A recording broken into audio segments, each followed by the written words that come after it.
simple lang kaayo ang gipangita sa mga tao nga makapalipay kanila ug makapaduol kanila sa Ginoo. The people of God desires a priest who is approachable. Maayo siya magwali. Kanang dili sige mga saba sa misa, kundili magpadayag sa maayong balita sa katawhan sa Dios. Ug kining usa nakapakurat kanako tungod kay kadtong mga lideres nag-ingon, gusto pud namo ang pari nga makamaong mobadlong kanamo sa maayo nga pamaagi o modisiplina siya para sa tanan. Wala siya'y gipili. Naapay uban nga mga kalidad nga ilang gisulti. Ugunya, nagingon ako,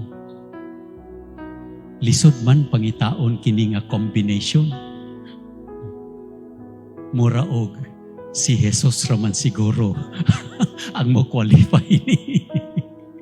Pero mga igsoon, kami dili kami hingpit.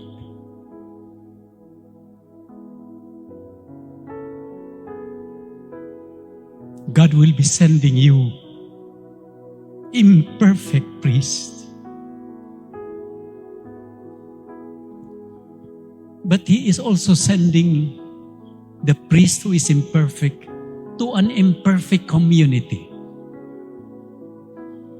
Mao nga tungod kay kitang tanan, dili man hingpit, o gitawag man kita sa kahingpitan. Magtinabangay kita, kitang tanan nga mga isig ka makasasala. Mga tao nga adunay kakulangon. Tabangan ninyo ang inyong pari.